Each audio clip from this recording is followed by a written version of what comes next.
Howdy Beans, and welcome back to another exciting episode of the Howdy Beans podcast. Hope you're doing well, hope you're good, as per usual. Today, we're going to be delving back into the world of Studio Ghibli. It's been a long time, many moons, many months since I last did a Studio Ghibli movie, so I'm excited to jump back into it today. And today, we're going to be looking at Princess Mononoke from 1997, 1 year before I was born. But before we get into all of that and more, I want to do with housekeeping, because I like to keep my house nice and clean. So make sure that you follow me on Twitter, howdybeans_pod. If you listen to this on YouTube, don't forget to like, comment, and subscribe. If you listen to this on Spotify, don't forget to follow the podcast on Spotify and leave a 5-star review. Also, you can find the Howdy Beans podcast on TikTok and Instagram now. So just type in the Howdy Beans podcast on those platforms and you'll find me there. So as I mentioned, today we're going to be looking at Princess Mononoke. I've been looking forward to watching this one for a while. This has been one of those movies, specifically with Ghibli, that I'll be like, I can't wait to get around to. I can't wait to talk about it. Like it's Hayao Miyazaki. Like it is pure.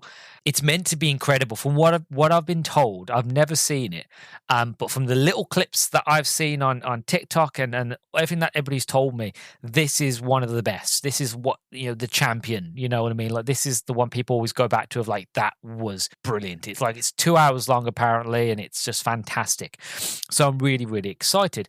But I want to talk quickly about my Studio Ghibli journey so far. So for anybody that doesn't know, anybody who's jumping straight in with this episode with Princess Mononoke, by all means, if you're new, welcome. If you're returning, thank you.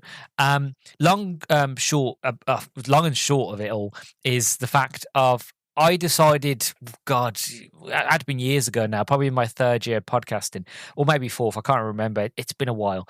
I want to look into Studio Ghibli. Studio Ghibli has always been a studio, has always been an animation house that's always fascinated me, and has been a studio that I've always caught their movies like on Channel 4, like sometime randomly during the summer. Like they are shown here in the UK, but it's quite rare to see them. So it's always been a studio that I've wanted to get into.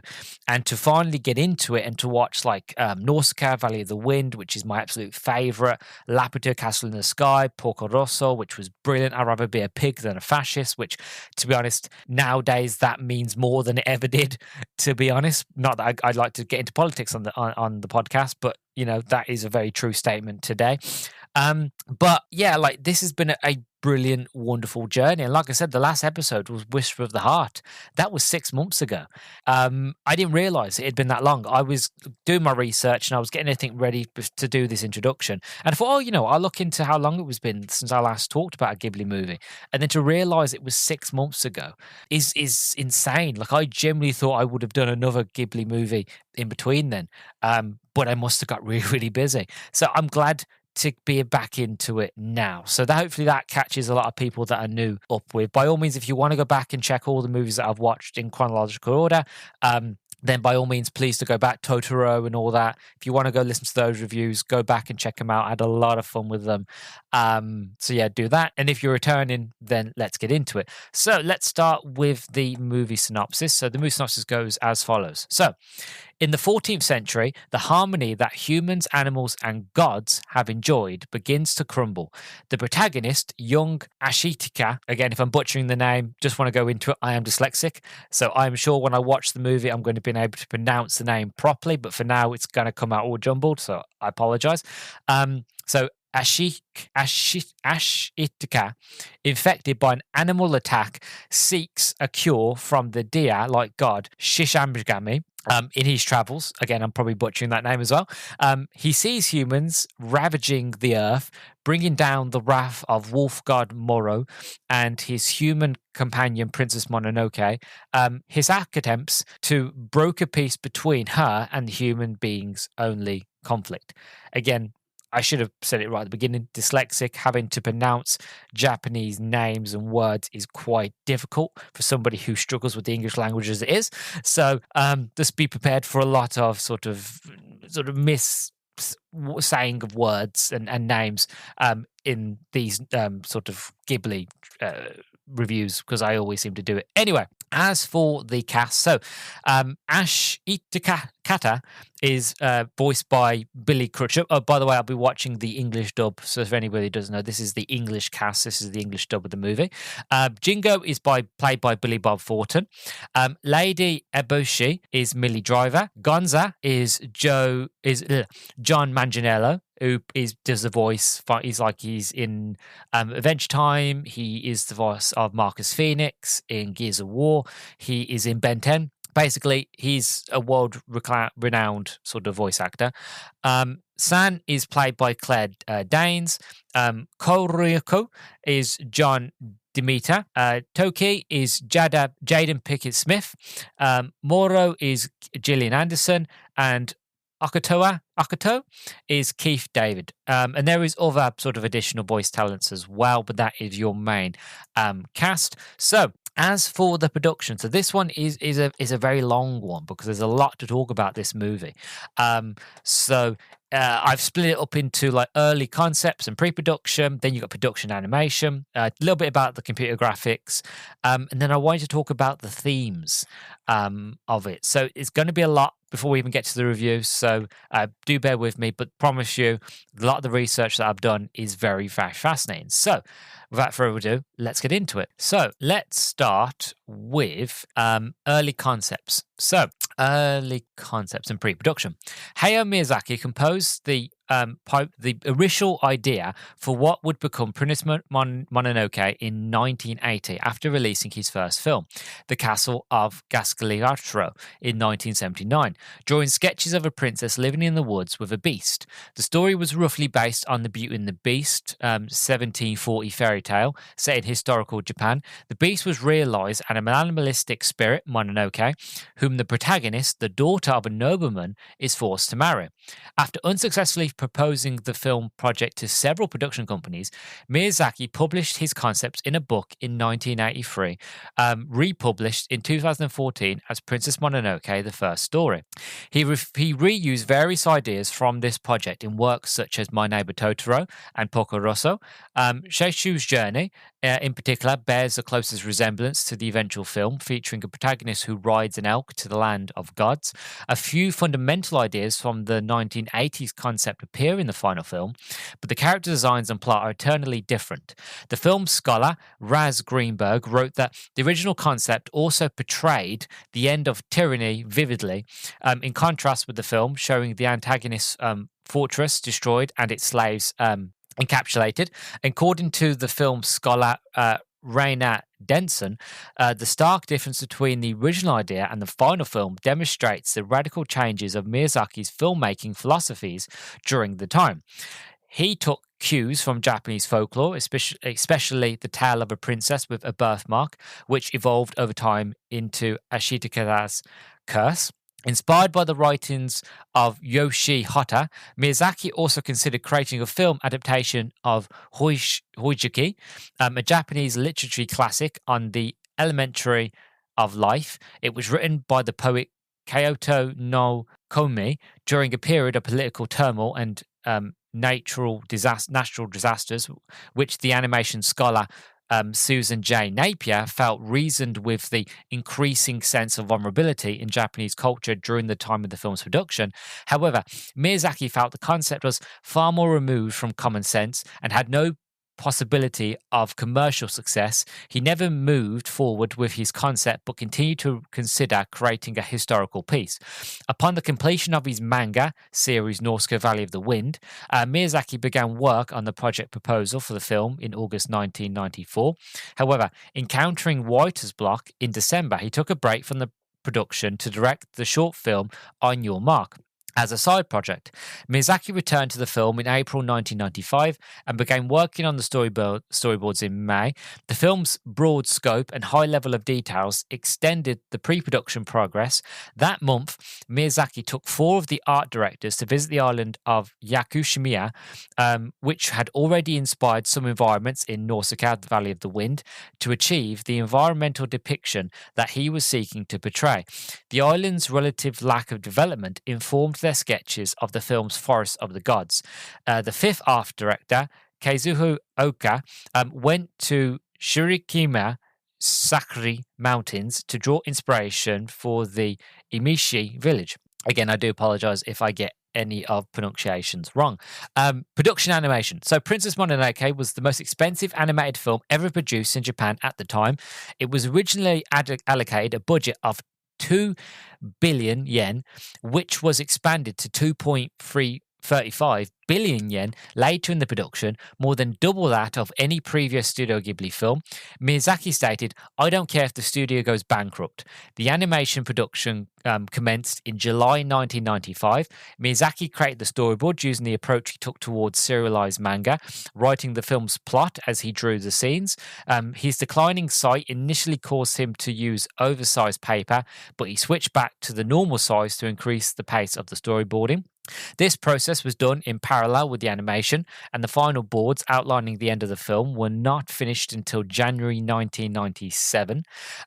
An unusually high level of detail was afforded, illustrating backgrounds and animating background characters due to the large budget available. The decision to assign 5 art directors to the film was also unprecedented.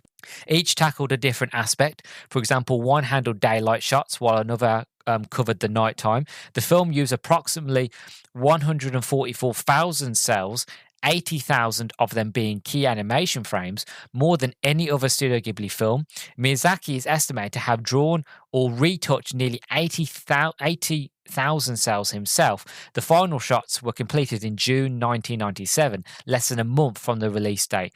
Wow, he literally went right up to the wire on this one, and fair play to him. Like, the man had a vision, he had a dream, and if it meant bankrupting his studio, then you've got to commend him for that. You do.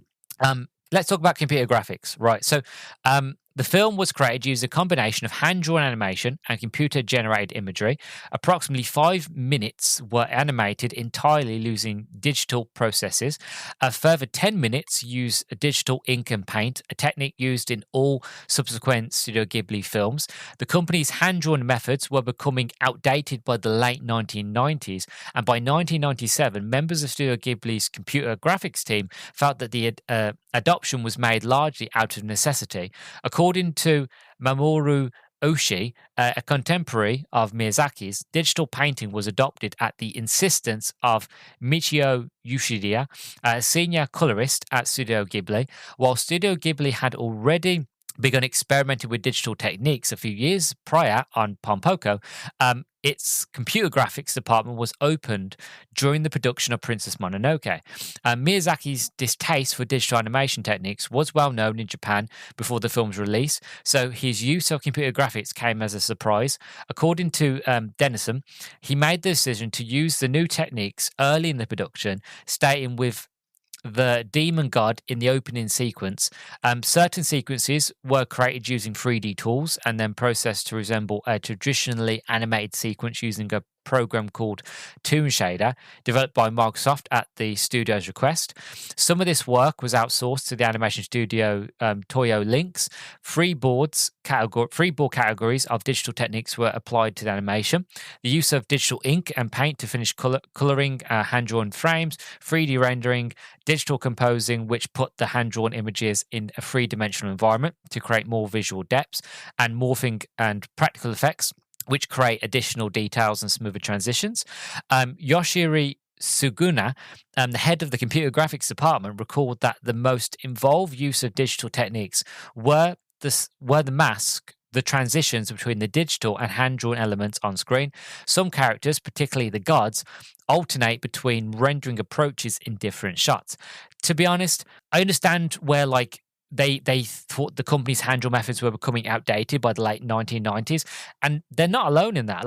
Nearly every studio that you can think of at the time during the 90s, apart from Pixar, obviously, from 95 with Toy Story, were having the same sort of ideas. Well, it's like they're all doing hand animation, and you actually find by the end of the 90s, a lot of them were trying their hand at 3D animation. And again, because of the success with Toy Story from 95, a lot of them were starting to adopt it, which, in my opinion, is an absolute shame, because I grew up on watching hand-drawn animation movies and TV shows, and that was my favorite sort of animation. It still is today. day, and I will defend it till I die. I just feel like that having that human element is best.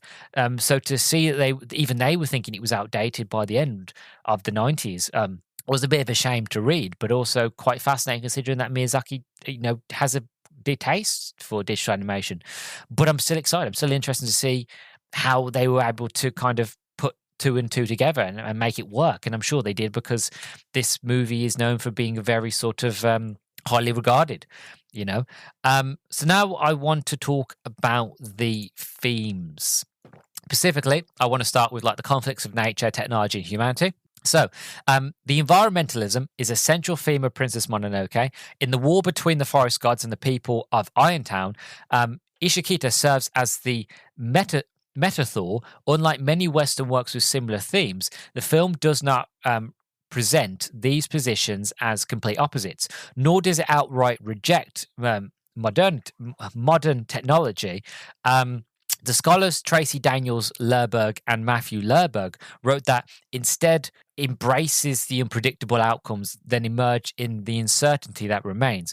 Both humanity and nature are given equal standing in the film's world, and Napier wrote that the film offers a vision of life as a densely interwoven design rather than a simple allegory of dichotomized opposites. Additionally, the film portrays internal strife within parties on both sides of the conflict. The different clans of spirits disagree on how to handle the conflict and the human war amongst themselves for various reasons. I'm just going to call her Ash for now. Ash Shikita's or Ash relationship with both parties of volatile and even dissatisfying at moments. According to Daniels Lerberg, they attribute this sense of unease to the focus of emotion rather than strict logic that the film puts on the conflict. According to the film's critic Roger Ebert, Princess Mononoke is not a simplistic tale of good and evil, but the story of how humans, forest animals, and nature gods all fight for their share of the new emerging order. The film scholars Colin Odin and Michel Leblanc wrote that the film simultaneously mounts a criticism of humanity's mistreatment of the natural world and grudgingly admits that some disputes are inevitable to facilitate technological process, while Irontown is shown to be a haven for downtrodden members of society who have the opportunity to live honest lives and enjoy fair treatment from Eboshi. The conflict arises from the harm that the settlement causes to the surrounding environment. Greenberg identified this dynamic as a marked increase in complexity from Miyazaki's earlier work, which typically presented a utopian model as an answer to social issues. Miyazaki expressed that he meant to state his objection to the way environmental issues are treated, referring to the general exclusion of humanity's role in environmental discourse in Japan. The ecological writings of the historian Sashi Naikoto, especially his evergreen forest culture theory, were greatly influential on Miyazaki when creating the film's Forests of the Gods. Miyazaki stated that Nakio's book taught me what I was the descendant of, and provided him an alternative to many traditional depictions of Japanese history that he disliked. Napier saw the film as an elegy for a lost Japan, a version of the country that predates the modern patriarchal society and was controlled by nature. Setting the film in the Muromachi period allowed Miyazaki to depict the country before it had been deforested and altered by rice agriculture, and positions the film within the moment of history when humankind pushed nature into submission. According to the animation writers Jonathan Clements and Helen McCarthy, Miyazaki intended to portray the gods as living animals, tortured by humans, feeling it to be an important aspect to depict in relationship between nature and humanity. He was inspired by the film's concept by the Epic of Gilgamesh, an ancient epic poem that depicts the depths of the death of the forest god and the ruin of humanity. The philosopher Takashi Umbera, who wrote a stage play titled Gilgamesh in 1988, had previously suggested that Miyazaki adapted his work into a film. Miyazaki had declined the offer at the time, but later stated that he had considerably included elements similar to the play in Princess Mononoke. The film shares several themes with the Nausicaa of the Valley of the Wind manga, which Miyazaki had completed in 1994, namely the environmental catastrophe, the role of the technology in warfare, and human interactions with non-human species. According to Napier, Clements and McCarthy wrote that the film was conceived partly due to Miyazaki's discontent with the narrative of the manga's film adaptation from 1984, in which the environmental theme was suddenly resolved via a DSS machina. Which it was, to be honest. Miyazaki's filmmaking style changed considerably in the 1990s in response to various geopolitical conflicts, including the Gulf War and the Yugoslavic wars. Following the dissolution of the Soviet Union, he was especially critical of Japan's decision to provide military aid in the Gulf War, which he considered a violation of Article 9 of the Japanese Constitution. These events disheartened Miyazaki, who compared them to the preamble to World War I and felt he was watching history repeat itself. In 1995, two disasters occurred in Japan that had marked a negative impact on his culture. The Great Hanshin earthquake, which killed thousands and became the worst on record since 1923, and the Tokyo subway sarin attack, perpetuated by the Amun Shikuru cult. Napier wrote that these had an effect on both a psychological and an environmental level and heightened the country's cultural emptiness, following the Japanese assist price bubble bursting in 1992. After finishing Porco Rosso, Miyazaki resolved to create a substantial film that acknowledged academic discourse, elsewhering the escapist philosophy of his earlier work. He instead set out to depict the philosophy that no matter how messy things get, we have no choice but to go on living. So that is sort of the themes. There is other stuff to go into as well. I have other sort of notes on the sort of the idea of the society and the style, but I've just realized how long I've been talking, and you want to hear about the review, so I won't go into that. But just rest assured, there was a lot of research out there on a lot of things that sort of took Miyazaki's eye of what he wanted to do, how he wanted to portray it. I've really just kind of talked about the tip of the iceberg. Like, there is so many layers underneath this one. So if you want to do your research into this movie, I highly recommend it, because you can just go layers and layers and layers. But I won't go that deep and I won't bore anybody. But just rest assured, there is a lot to talk about this film. So that is all I've got currently on the production notes. I'm going to go off now and watch Princess Mononoke. For anybody who wants to watch this movie with me, the movie is currently on Netflix. So if you've got a Netflix account, I highly recommend jumping on Netflix and giving it a watch. That's where I'm going to be watching it. I'm going to go watch this movie, and then when we come back, give you my first impressions, we're going to talk about the story, we're going to talk about the art design, overall thoughts, a bit of trivia, and then we'll wrap things up nicely, ready for the next episode. So I'll see you all in a second.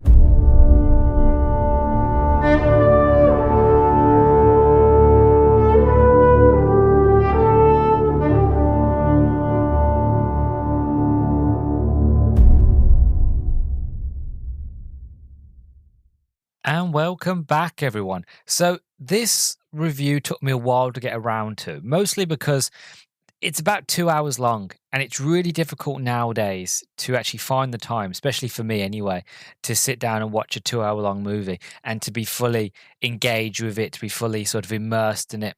You know, not many movies can do that nowadays. And again, it's a big ask. But the thing is, with this film, I was fully immersed. I was fully taken in. I was in awe through all of it, really. And even at one point, I not got emotional, but I got somewhat a little bit teary at one part, to be honest. And I haven't really felt like that with a Ghibli movie since Nausicaa Valley of the Wind, to be honest. And if I had to rank them, like, Nausicaa would still be on top. But I feel like this comes in close, joint first, almost maybe joint second there with, like, Laputa, you know, just for the sort of sheer spectacle, scale, story, characters, the atmosphere, the way that they're able to really sort of intertwine traditional hand-drawn animation with CGI, which is so seamless, by the way, that it's not even noticeable. That there's certain parts where you're like, okay, that's CGI, but there are other parts where you question, hold on, is that CGI or is that just really, really good, talented hand-drawn animation?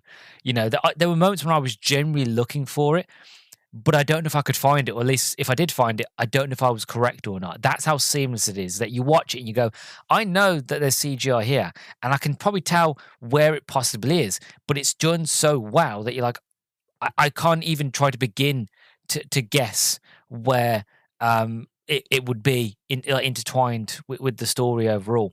And I love that. I think that's absolutely just peak Ghibli, that they're able to flawlessly bringing this new form of technology, as I mentioned in the introduction, but also still to be able to retain what makes them them, what makes them Ghibli, and why people have love them and why they have stood the test of time is because they've stuck to what they know. They haven't just tried to evolve because everybody else is doing it or because it's been cheaper or easier or quicker. They stick to what they know. So it's like, we do hand-drawn animation. That is what we do. That is what we know how to do. It's like Aardman. Like Aardman easily could have gone, oh yeah, no, it takes 2 to 3 years to make one movie out of stop motion, but that's what we're known for, and that's what we do. And granted, fair enough, yes, they did do a deal with DreamWorks, and they did do movies like Flushed Away, which was sort of animated but meant to look like stop motion. I know, but the point is I'm trying to make is the fact of when you have that secret sauce, when you have that thing that works, i.e. Stop motion with Aardman, i.e. hand animation with Ghibli, that you stick to it. You know, that's what makes you unique. That's what makes you special. And with here, I was just like, I was floored. I was like, oh my God, this is just gorgeous. It really is. And I just love the story. I love, like, you go, Ashika, Ashikata. Oh God, you know what's funny? As before I was recording, I watched the trailer for this film, and I went through and they actually mentioned the guy's name. I think his name was Ashika or something like that. And I was watching, I was thinking, oh, you know, yeah. And I'm saying the name over and over again. And then when it comes to finally saying the name here, I'm like, I can't do it. It's one of those Ghibli movies where it's like you're trying your best to remember the names of all the characters and try to pronounce them. And then when you get to doing it, you're just like, your body's like, no, it's not. I'm going to re-listen to the trailer again. 1 second. Ashitaka. That was it. That's how they pronounce it. Ashitaka. I'm not going to be able to pronounce that again. But that's what I meant. Like, I love Ashitaka, who is voiced by Billy Crudup in the English version. He does a brilliant job, and I really, really love San. You know, she is so incredible because, like, so you got Ashitaka, who is basically the prince of this tribe, and he saves his people from this boar, sort of god of war, who has been infected by these parasites, so basically turned into like a demon, and he saves them. But within saving his people and killing this demon, he has been cursed, and this means that he can no longer live in his village, that his people, even though they love him and they respect him and they're grateful for him saving them, as tradition, we have to shun you, we have to push you out, you have to leave, and you know, we will ever remember you and we'll ever love you, but you can't stay here. So he leaves, and he goes to seek the spirit of the forest, and that is basically where his adventure goes on. And as this parasite, curse, whatever it is that's inside him, this darkness that will eventually kill him, as it's making its way through his body, you know, he's incredibly strong as well. He's incredibly powerful. He's able to pull back on a bow. And this movie's graphic, like, it's bloody, like, it's violent. This is a very violent, like, gory sort of movie. He pulls back on his bow and he just shoots an arrow and he just lops heads. Heads just come clean off. Arms get severed off. One guy, he comes to a village and the village being attacked, and he comes in to defend them. One guy tries to come down with a katana, and as the sword's coming down, just before it hits them, this arrow just clean takes both arms off and pins them to a tree. And this guy is screaming, my arms. Brutal, brilliant, just like fantastic. You know, again, somebody like me who likes these kind of goody like gore and blood and that sort of things, like I'm just enthralled. I love that kind of stuff. I'm all freak. Anyway, he's got this immense strength and power, and that whenever you find it in the story that whenever he's around anywhere where there's negative energy, where there's fear, where there's hate, where there's corruption, anything sort of evil, this entity, this curse inside him feeds on that, and he gets stronger and more powerful. But he doesn't let it control him. He kind of sort of holds it inside him, and he uses that strength to help to kind of solve the issue, to be like, no, stop fighting, because it makes him sort of immortal in a way, really, not completely, but makes him super strong, super quick, and that impervious to sort of pain and that sort of thing. And he shows these people like, look, the more you fight, the more that you kill, the more hate, the stronger this thing inside me gets, and I'm not going to allow it to take over me, and I'm not going to allow it to take over you guys. While this fear, stop it. And he's trying to stop people from fighting people, from killing each other, but also at the same stage he's also helping San, who is a young girl that's been raised by wolves, and she is raised by the one of the gods of the forest, a great wolf, and her two sons, her two children, child wolf cubs, and San leads this rebellion against the people of Irontown, because Irontown is the embodiment of the Industrial Revolution, of mankind's ever growing expansion. They're killing the environment around them, and they're stopping the gods and the spirits from replanting trees and stuff like that, so that the land will never grow, so that the humans can continue to mine iron, to make weapons, to kill more people, to take more land, to destroy more land, to mine it more. Basically, it's just a story of human growth, to be honest. And San actually has a moment in this movie where I completely agree with her, where she basically goes, she's crying after she sees the destruction that the humans have done to the land and what they've done to the creatures, and she's in tears, and she holds like mother wolves really tightly, which is kind of like a dire wolf. It's a huge wolf. It's not like a small. It's a big wolf. Okay, kind of, you think Game of Thrones sort of like ghost shape. It's huge. Okay.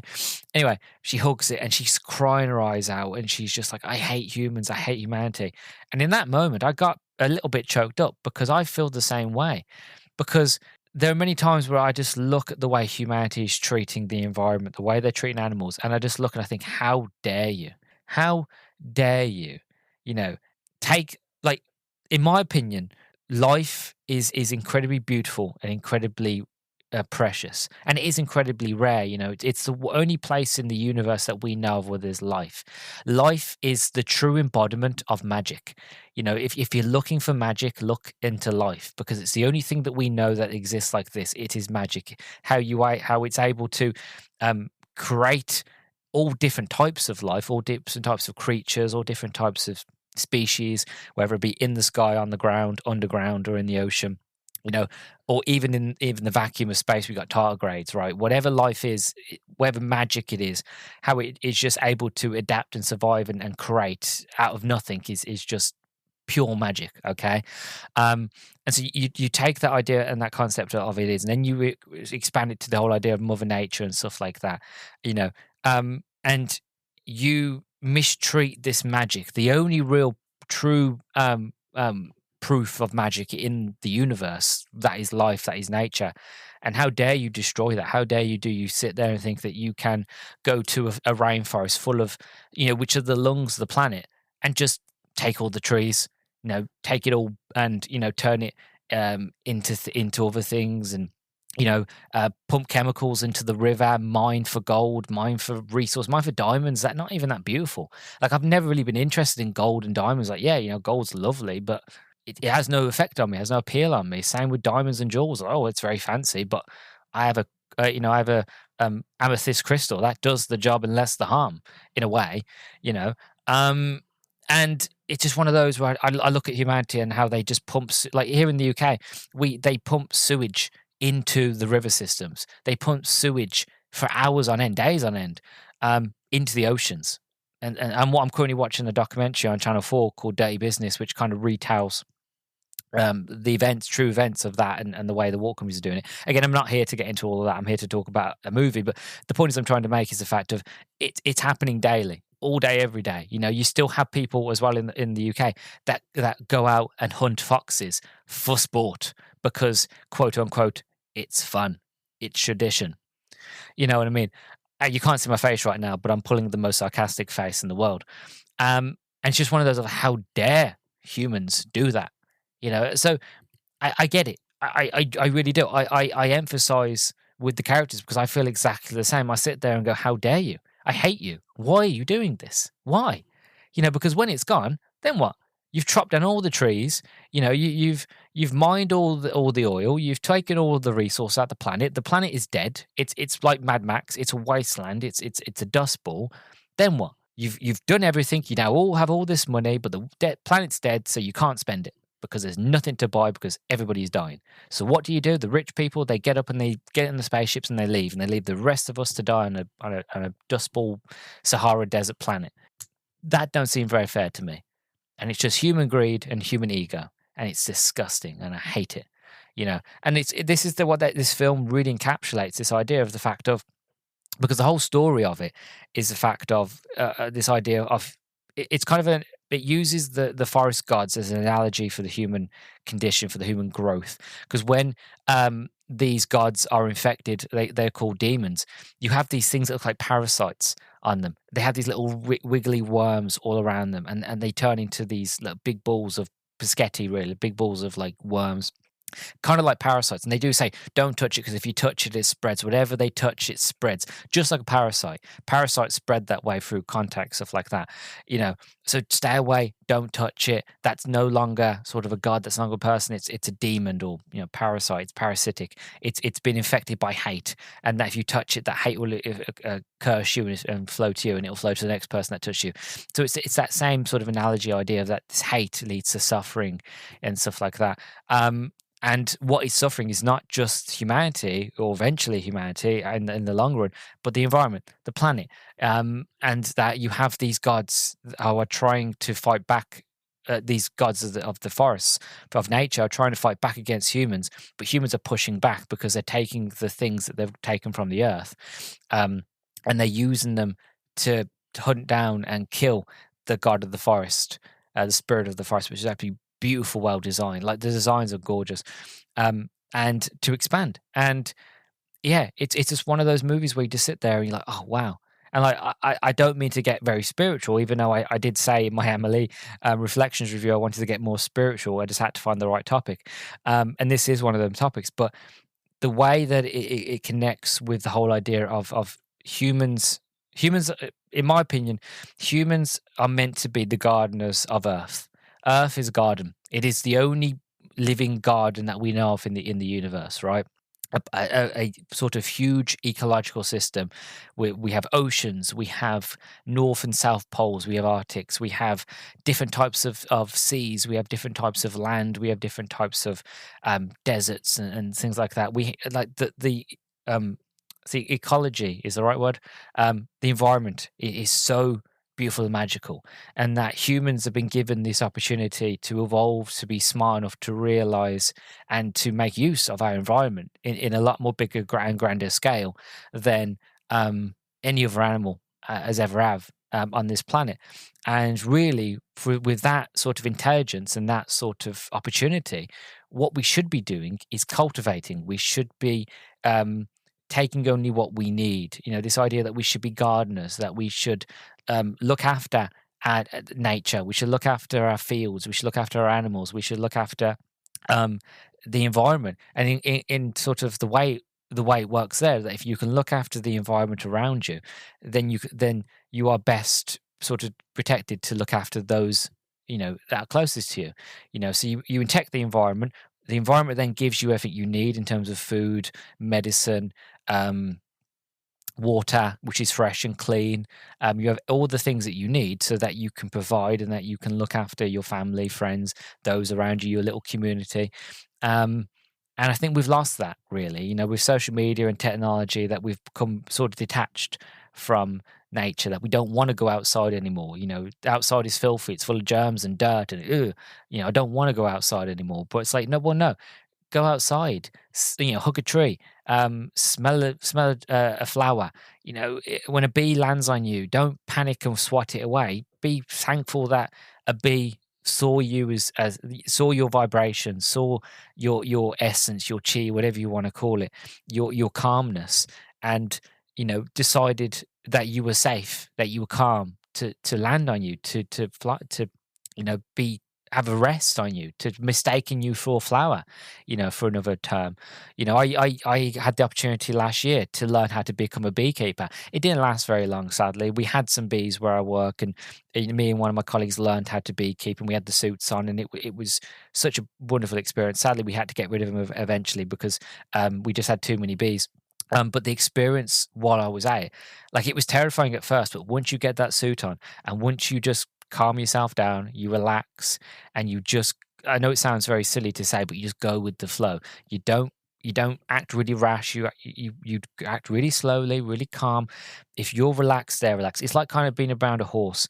Horses can sense your energy, and that if you're too over sort of stimulated, over sort of anxious or scared or panicked, the horse can feel that. And it's the same, and all animals are the same. All animals can kind of naturally tap into this ever evolving sort of kaleidoscope of emotions that we have on this planet, and these smells and feelings and stuff like that. It's these different senses, and bees are the same thing. And as soon as, like, I had bees landing on me, bees flying around me, landing on my shoulders, on my arms, but I tell you now, just to look, to do what it's doing, collecting honey, which again, absolutely love and adore honey, and just to kind of pull my hand up to my face and to see, a bee just landing on me, just minding its business, just sort of plotting around, smelling me, trying to figure out who am I, what am I a threat, am I not? And then once they realise that I'm not a danger, just get up and fly away, and completely go back to doing what they're doing. It's like if I wasn't there. They were completely calm, and it was like the vibrations, their buzzing made me feel calmer. And they do say, and this is a true fact, those that beekeep live longer, because those that work around bees and hives, the vibrations that the bees give off do something to the human body, some sort of frequency, just make you live longer. I don't know the science behind it, but it's just been proven that beekeepers live longer because of the vibrations around the bees. And it's this whole thing about frequency and energy around the planet. And I know I went a bit too far off what this whole review and what I was meant to be talking about, but the point still stands. And as I come back to it, is the fact of this movie is just a movie about the environment, about taking what you need, and that if you take too much from the environment, then you lose everything around you, and that you lose your humanity. And eventually, once you lose the environment, you lose what's around you. All that's left is that you can just fight each other, human on human, and then what? You've just got two sides of dead people, and that's it. But there's no resources to fight over anymore. So what are you fighting for? You know what I mean? It's an absolutely beautiful movie. I only have real two negatives, to be honest. And one of them is a first for any sort of Ghibli review that I've done, because up until this point, it's been flawless. So my first real sort of issue with it, it's not a bad issue, but it is a little bit of an issue, is the dubbing. The dubbing is not very good here. Or at least to me, it just didn't. It worked in some places, then in other places it didn't. Because when obviously Studio Ghibli movies, they're made for a Japanese audience, so the mouth is animated to Japanese language, to phrases, how they pronounce words and how their lips move when they're pronouncing those words. So when you're watching a dubbed version of these Ghibli movies, you can tell that sometimes the lips are a bit more exaggerated than they are, but it's usually done in such a way with the dubbing that you don't notice it, that it feels like it fits. Whereas with this one, it kind of feels like the lips are being very extravagant, but what is actually being said by the sort of English recording sort of voice actor is not what the mouth is doing, so it feels unsynced. It doesn't seem to kind of work so much. The tone of, like, you see the character, like, their tone is very sort of, say, um angry or surprised or scared, and then but what's coming out the mouth is doesn't reflect that. So that's what an issue I have. Like, the voice cast is great, like, for example, Millie Driver, who plays Lady, what's her name now? I might have got the listed because I can't remember the name. Is it? Yeah, Lady Iboshi. Um, she does a brilliant job. And I really love that cool, calm collectiveness, the way that she is. Um, and again, Billy Bob Thornton as uh, Jigo, again, really, really good. But there are other moments where I'm like, okay, that doesn't match what the guy looks like he is. You know what I mean? Billy Bob Thornton's very laid back and chill, kind of like, not Harrison Ford. Um, oh God, no, I was thinking not Matthew McConaughey, the other one, Woody Harrelson. Kind of like Woody Harrelson in this, to be honest. He's very laid back. He's very chilled the way he is, and it kind of fits somewhat for Jigo's character, but at the same time, it also doesn't as well. So yeah, Claire Danes as San, she does a pretty good job, and like Keith David as Akota, one of the gods, does a really good job, and same with Gillian Anderson as Morrow.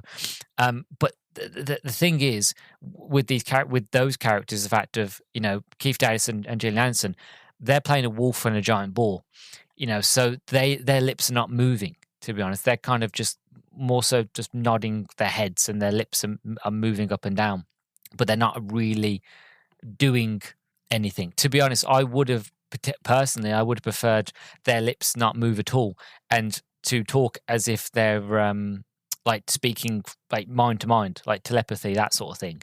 Because I've seen it done before in other sort of animated movies, so I think that would have been a better one for them. But yeah, so that is a little bit of a negative for me. It doesn't detract from the movie. Like, you can still watch and like the movie, like I did. I was still enthralled. I was still in awe. Like, it didn't detach me at all. It was just something that I noticed at certain points. I'm like, oh God, that's a bit of a bummer, because it's not something I've ever really experienced up until this point with a Ghibli movie. So it was just a bit of surprise. But again, I don't blame Ghibli, because obviously I would imagine it was somebody else who did the dub. So whoever did the dub, it's potentially their fault. One other thing, the second thing that kind of bothered me a little bit, and it comes off as a negative, is the pacing. So as I mentioned, this movie is 2 hours long. It's not a short film, and I would say the first hour is very sort of like the way that it does the world building, the way the movie starts, the way you're introduced to all the characters and the stakes and the twists and the turns, and the whole sort of like lore of this world, and how this world and this story works is great. Like I said, it got me kind of a bit emotional. There was one part, which I won't go into fully spoilers, but there is one part where San basically, she no, no, not no. Sorry, that's a different part. I almost ruined a part of the story. I won't go into that. There's a moment where uh again, I'm not going to be able to say it. And it's been so long since I've said it. Shitakia, Shy. We're going to call him Shy for now, because I'm not going to be able to say his full name again. Like, it was a complete fluke. I did it last time. But the way there's a thing with this moment with Shy where he starts to kind of lose control for the first time with his curse, and he's in the Iron Town, and it was in that moment for me that it kind of clicked, that I got a little bit emotional, because I realized that his curse is not entirely, this is my interpretation anyway, it's not entirely a curse. It is, if anything, it's a gift. But even though it seems a bit strange and it is killing him, it's a gift. It's a tool. It's given him the strength to be able to save the day, to do the right thing, to help to help and stop the humans from murdering each other and destroying the environment, but also to help San and the gods of the woods, of the forest, the spirits of the forest, to help them with their problem. And like, there's many times where you have Sam going, "You're a human. You're on the humans' terms. I hate the humans. I should never have trusted you. You're on the side of the humans." And then you got the humans on that side going, "You're with the gods. You're with them. You're with the spirits. You're a demon. Blah blah blah." So and each time it's like Ashi, is every time he's like very much like, "Well, no, I'm not on anybody's side. I'm just trying to do what's right. I'm trying to help both. I'm trying to help you humans from stop killing yourselves and stop harming the environment. And I'm trying to stop the gods from coming over and killing you for what you are doing and then killing the rest of us and taking out on the rest of humanity. As well as I'm also trying to prove to them that, there is good in humanity. But at the same time, he's also trying to cure himself. He's also trying to find a way to find the god of the forest, to find a way of how to cure himself, and when I was going back to the gift, it was that moment I was like, oh, like I got quite emotional, and I was like, oh, okay, I notice now it's a gift. It's not, it is a curse, but at the same stage, it is give him the strength to do something that no normal ordinary man could do, and that's very very powerful. So yeah, like the first hour or so is intriguing, it is brilliant, but then the pacing starts to slow down when we get to the second half, the final hour, because you've had this whole build, it was all great, and then it just starts to slow down, and then it takes a while, and then you've got a lot of story.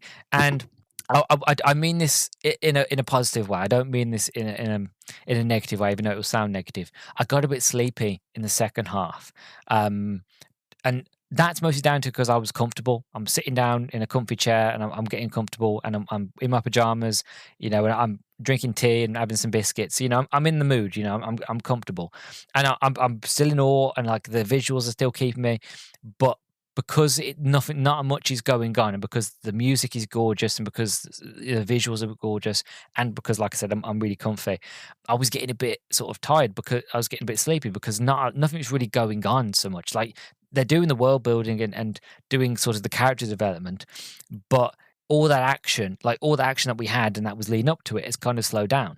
And it's not until kind of the last half of the movie, the last sort of 40 to 30 minutes, where it starts to kind of really ramp up, and you have that action, you have the incredible visuals, and then you have like that big sort of ending and what happens next and after that. Because again, it is a really good sort of end conclusion to the movie, and the way the movie ends is really great as well. I quite like it, how it just ends, like, and I like that. And it makes sense for this movie. Once you watch it, that ending, it just makes sense. Like we've told the story, we've give you the message of this whole look after the environment. I go back and I always think of the quote from one of my favorite literature characters of all time, the Lorax, where he basically goes, "Unless somebody like you cares an awful lot, it never will get better. It will not."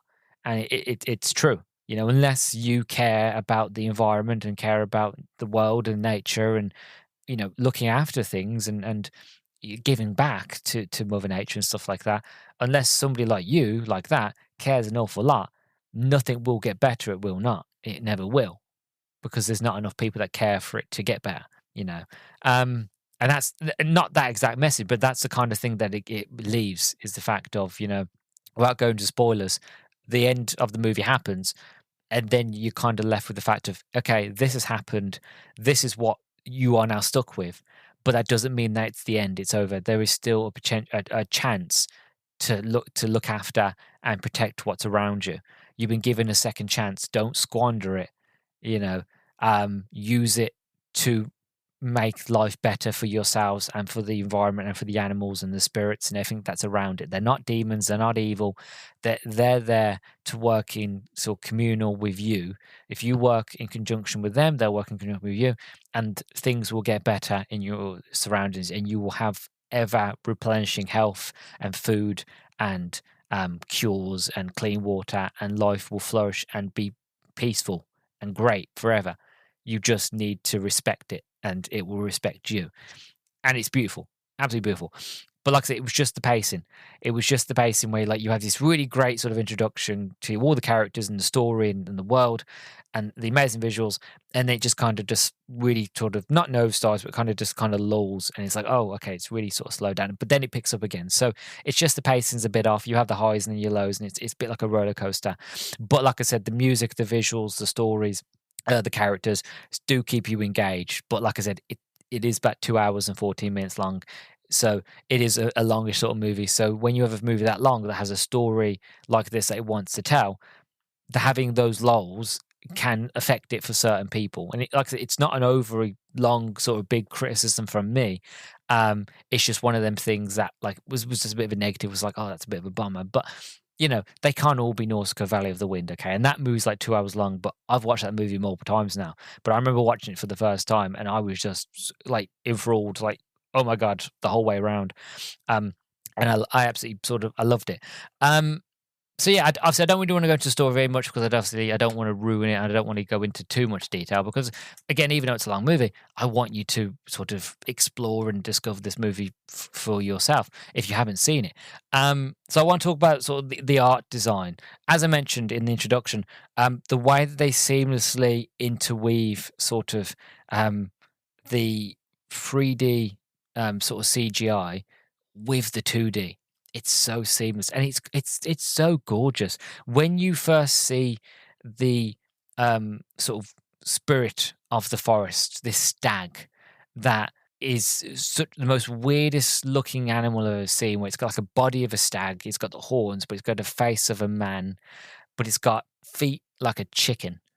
Like, it's so weird, but at the same stage, it's so unique, and it's like, oh my god! And I have no doubt that all the creatures and all the things that we see in this are from Japanese sort of folklore and tale.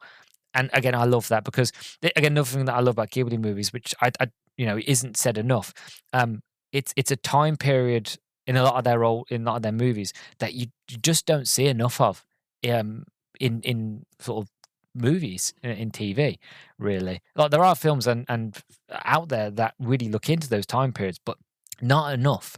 So for me, being able to see into this world, into this sort of slice of history of Japanese culture, and then being able to see their folklore and their tales, that to me, because it's all brand new, I can get more invested into it because I don't know anything. So I'm like, oh my god, this is incredible, this is beautiful, this is wonderful, and seeing all the different designs. And I can't remember what they're called now, but seeing the little tiny little people, the tiny little creature, weird naked people with big sort of rock heads. I can't remember what they're called. I think they're called Komoa. Koemo. I can't remember what they're called, but I remember seeing them in Totoro. I think they were in Totoro, and how that movie deals with the environment and things like that. So bringing these little spirits back, I was like, oh, I love that. I love that sort of interconnectionness, but also sort of deep connection to the Japanese culture as well. That obviously Ghibli obviously is, but the way they sort of that translate and the way they keep the designs and the way those little creatures look, and I just love when they're running around and like they're detailed. So you got like them, they're like weird little like it's like cherubs. Yeah, little angel cherubs as they sort of run around with like big heads, but like tiny little human bodies, and their little booties running as well, and their little legs and little hands, and there's little cute things. And you got the humans who lives in cities are fear and are terrified of these little creatures. Oh, it's an evil spirit. It will haunt us. Anybody who ever comes into these woods, these forests, they never seen again. They get lost and they get taken away and eaten. And you have Ashitika. Again, I've tried, doesn't work. You get him, and he is very respectful. He comes from a small village, so he is surrounded by nature, and he respects nature, and he understands what these little spirits are. And he tells the guy of like, no, don't worry about it. Like, if they're happy, if they're here, it means the forest is healthy, and if the forest is healthy, we have nothing to fear. As long as they're calm, we're calm. There's nothing to worry about, nothing to fear. And he says to him, like, will you help me lead these wounded men to safety? And they do. And they kind of like little children. They run off and they follow, and it leads them to safety, leads them out of this forest, of this woods. And it's that idea of kind of like Nausicaa Valley of the Wind, where the I think it's called the giant creatures and the forest, that if you are a threat, that you'll be attacked. But if you go into the jungles, into the forests, with sort of calm, with peace, you're fine. And it's that same idea here. If you go through the forest and you respect the spirits and you respect the nature, then you won't get lost. That they will help guide you out. And I was like, oh my god, I actually love it. Somebody who is a big lover of Mother Nature and the environment, like I love these movies because they just are important. They just ring true to what I believe, and they ring true to how, in my opinion, what we should all believe in. We should all sort of care about Mother Nature and the planet and life and all that. But yeah, like the way that the movie looks and the art design and direction it's gorgeous. It's one of the, for me, the real focal pieces of this film. Like the story's great and I love the characters. But what I really loved the most was just the visuals, and then you had the music on top. There are hints of other sort of Ghibli movies here and there. There are also hints of Nausicaa in there as well. I could hear hints of Nausicaa as well, and again, this is what it comes down to: sort of when you are so good at what you do, i.e., hand-drawn animation. I've said this about other hand-drawn animated movies as well in the past. Is the fact of when it's done well, it will stand the test of time. And as I put this movie on, granted, I watch this on Netflix, and there's a high potentiality that Netflix do a high-res version of each and every movie or TV show they put on their streaming platform. There's a high likelihood of that. I don't know for sure, but I wouldn't doubt it. So there's a high likelihood that I'm watching a higher res version of it. That being said, even when watching the trailer on like YouTube, you watch it and you still sit there and go, pardon me, sorry, so it's like my throat. You still sit there and go, that's gorgeous. Like you wouldn't be forgiven if you wouldn't be. Is that the right word? Forgiven? You wouldn't be. Yeah, you'd be forgiven to think if this movie wasn't made today. You know what I mean? That you're not watching and going, that was. If you told me that movie was made yesterday, I would believe you. And then if you told me this movie was made in 1997, I would have been shocked, because you can see other movies from the West that came out during this time, and I could probably only think of Don Bluth. Where you watch his sort of hand-drawn animated movies around sort of the 90s that really sort of stand the test of time, as well as a few of the Disney movies. But to really get to the detail that this movie gets into, the way it seamlessly shows and proves, not just back then, but now, because you've got movies like Puss in Boots: The Last Wish, which if you haven't seen it, I highly recommend it. It's a grand movie. But like a movie like that, if you watch that film where it seamlessly puts in hand-drawn animation with CGI and it proves that it's doable, and they were doing this back in 1997 and it still looks good today, to me, that just proves that this is the art style that we should be doing now with movies, that this is what we should be going through. And like, I think the movie The Wild Robot, which is now been announced is getting a sequel that's coming out hopefully this year, fingers crossed, or maybe next year. But The Wild Robot, again, high budget sort of movie, but was CGI mixed with hand-drawn animation and worked and looked gorgeous. And people who animated lovers and people in general are asking to go back to that style, because we've done the high realistic sort of like CGI computer animated ones and they look good, but there's a limit, there's a ceiling. Whereas people miss that home feeling, that homemade sort of hand-drawn feeling. And again, another reason why I like Ghibli, because they're still doing that. Even today with The Boy and the Heron, which I haven't seen, but I've seen the trailer for, and it's exactly the same. It's hand-drawn. But I love that. So they're doing what I love, and I love it. So yeah, coming to my overall thoughts now, coming to sort of a close. As you can tell, I really loved and enjoyed this movie. Like I really did. I thought it was gorgeous. I thought it was lovely. Again, despite the dubbing not entirely being spot on, and despite the pacing being a little bit off, everything else is perfect. Everything else is brilliant. And I would even go as to say that if you wanted to fix the whole dubbing problem and you wanted to fix the pacing problem, there's a high likelihood that if you watch this movie in the original Japanese version with subtitles, if you watch it with subtitles, there's a high likelihood that those would be alleviated completely. Most definitely the dubbing, obviously, because it's done in the traditional original language, which the animation works best with. But also, as well, it probably would have fixed the pacing as well, because again, they would have had to potentially change the script a little bit here and there for English dub for the Western audience. So if you watch it in the original sort of dream, in the original telling, that might be alleviated, with a lot of the issues that I had. So it's all down to preference. I watched it on the English dub version, but you can watch it on sort of Japanese and probably not have those issues either. Yeah, visuals gorgeous, music gorgeous. I liked the cast, the English cast, even though the dubbing wasn't great. I liked the cast. Yeah, I just really, really like this one. And like, even though it hasn't knocked Nausicaa off the top, it's still up there as being like a top 5. Like, it didn't get me overly emotional, but it got me invested. It got me caring. It got the, again, I'm already a fan of the environment anyway, so the message was already loud and clear to me.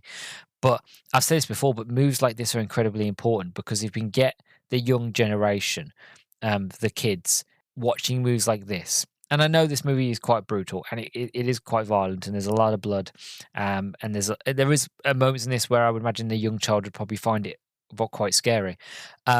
Again, it reminds me of saying Don Bluth again, like the Secrets of Nymph and like the Black Cauldron and stuff like that. And not overly terrifying, but very dark sort of themes. But I still would say, like, young kids, probably 10 to 12, this would be a good movie for them, or even maybe younger. It depends. The point I'm trying to make is the fact of, it is important that these lessons are taught to kids while they're young, because they will then sort of non-cognitively, not by realizing it, they will absorb it, and it'll be forever sort of remembered in their mind, about how important the environment is and these messages and that sort of thing. And then they'll grow up and they'll want to look after the environment. They'll want to care and to help and to protect it, and they'll want to recycle and grow plants in their garden, grow vegetables, and hopefully stop people hunting and killing foxes and stuff like that, which I can't believe is still a thing in the UK.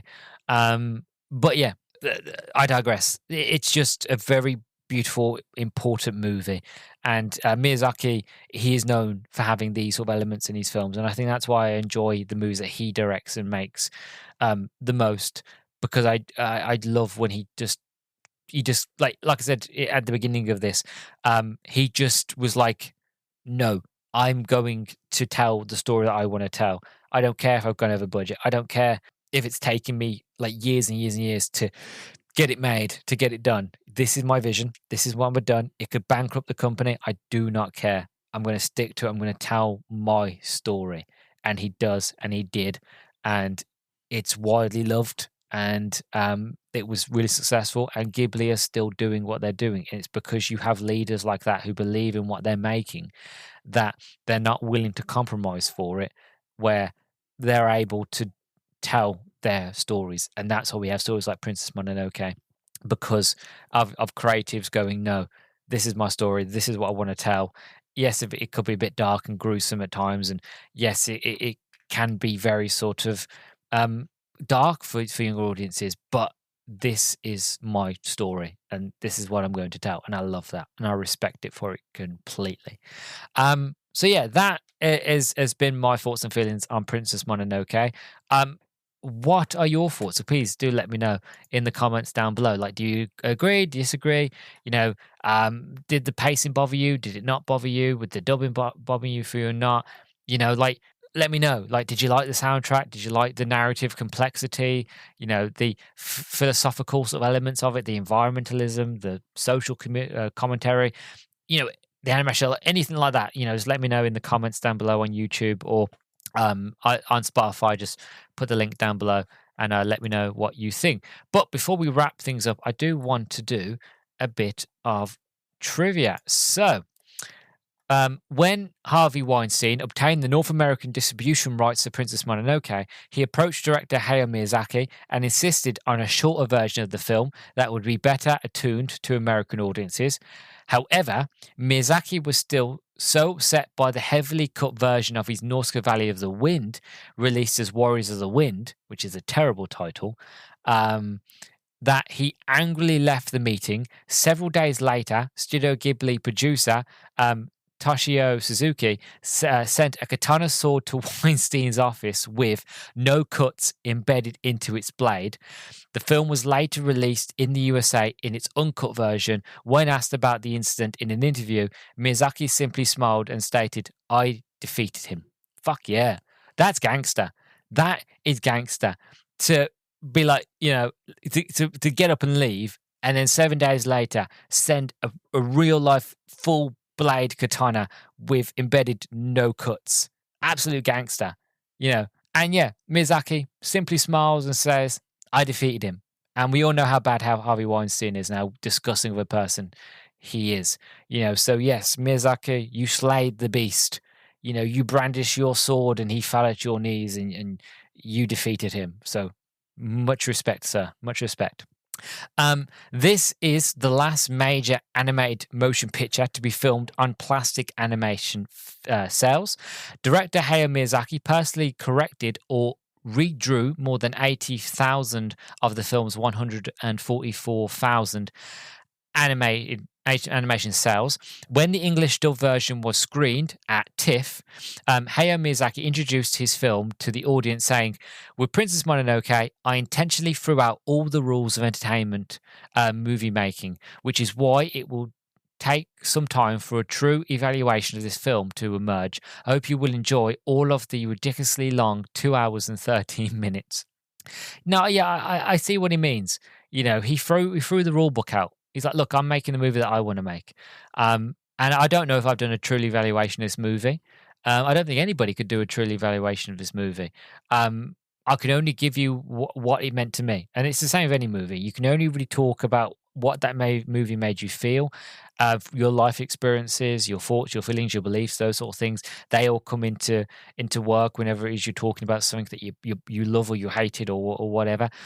So I don't think you could ever do a true evaluation of any movie, really, when you really get down to the brass tacks of it all. People say they can, and Roger Ebert and things like that, those sort of critics always thought they could, but I don't think you can. I think you can give your emotion, you can give your true feelings, but a true evaluation of what a film means, which means that everybody agrees on it, is a hard thing to do. And it's not impossible. I'm sure it's been done, but it's not a common thing. It's a very rare thing to do. So yeah, I like that. I'll do.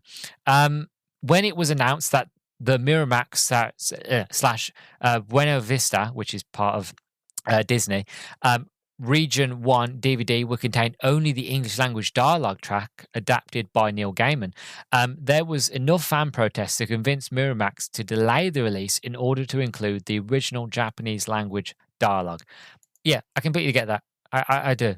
Like I said, I watched the English version, but I imagine if you watched the Japanese version, if you wanted that version, the true authentic experience, I don't blame people. Like, yeah, you'd want both. Just so you can listen to them both and pick which one you prefer. Hayao Miyazaki had intended this to be his final film before retiring. Its great success led him to do another movie, Spirited Away, in 2001. He has made more films in the years after that. Yeah, I was about to say, I don't think he's retired, but it's funny how many times he goes, "I'm going to retire," and then he goes, "I'm coming out of retirement." And that's a good thing, really. When you have somebody who goes, "I'm going to retire," and then they go, "Actually, I've got a really cool story. Maybe I'll do this last one. And then I've got another cool story and I'll do that one." So I like that. Mononoke means angry or vengeful spirit. Haim is the Japanese horrific word that means princess, which in the rules of Japanese grammar is placed after a person's name instead of before, as is the custom in many Western languages. When the film's title was translated into English, it was decided that Mononoke would be left as a name rather than translated literally. This also explains why Ashitaka mostly calls the princess by her real name, San, instead of Mononoke. I had wondered that, actually. I did wonder why he'd never mentioned Mononoke. Why it didn't really come up, and why he kept calling her San. That makes sense now. I love that bit of trivia. That makes the movie make a lot more sense now to me. I was like, oh, I always wonder why he called her San, not Mononoke, but it works now. And yeah, that's it really for trivia. That's all I can really find. Oh, hold on. No, this one's quite interesting. So, Princess Mononoke replaced E.T. the Extraterrestrial as the biggest grossing film of all time in Japan until Titanic. Yeah, no, yeah, Titanic basically dominated. But being the movie that replaced like the highest grossing movie in Japan all the way up until Titanic is brilliant. But also when you realise that Titanic came out in 1997 and this movie also came out in 1997, it wasn't a it wasn't a plinth that it held for long, I would imagine, to be honest. But yeah, that's neither here nor there. Yeah, that's about it really. I think what is the next one? I think it's My Neighbor, might not My Neighbor. Is it My Neighbor Yams? Or oh yeah, My Neighbors the Yamadas. That's what it is. So that's my next one from 1999. I'm actually kind of looking forward to this one because it looks completely different. If I had to describe it, it looks like a kid's illustrated book. It's like a kid's picture book. The best way to explain it.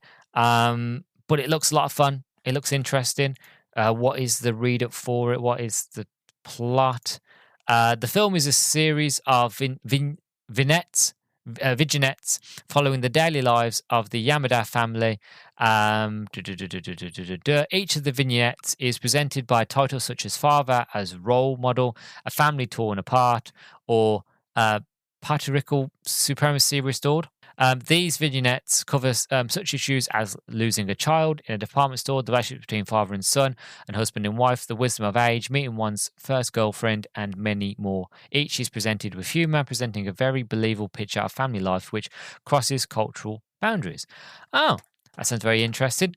To me, I think the visuals bring me in the most. So I'm just looking forward to it. So yeah, that's the next one I'll be looking at soon. I don't know when I'm going to get around to it, but hopefully it won't be too much of a long wait because I do really enjoy watching Ghibli movies because they're always such a treat for the senses, for all the senses, to be honest. So that'll be the next one. Hope you'll stick around for it. But if you enjoyed this one and you want to check out more episodes from me or episodes of Ghibli that I've done in the past, then by all means, please do give me a follow here on Spotify, rate the podcast 5 stars. If you're listening on YouTube, don't forget to like, comment, and subscribe. Also, you can find me on Apple Podcasts. You can find me on all different other podcasting platforms. I'm also on TikTok where I do shorter sort of side quest reviews of books and movies and stuff like that. So you want to follow me on there. And I'm on Instagram now. So just type in the Howdy Beans podcast and you'll find me on both of those platforms, as well as X as well, but X is a bit of a dying ship at the moment. But if you want to follow me there, you can follow me there at howdybeans_pod. So yeah, that's all I've got to say today. It's been an absolute honor and pleasure. I've been your host, Luke the Elder Bean. You've been listening to the Howdy Beans podcast, and I'll catch you all in the next one. Bye-bye.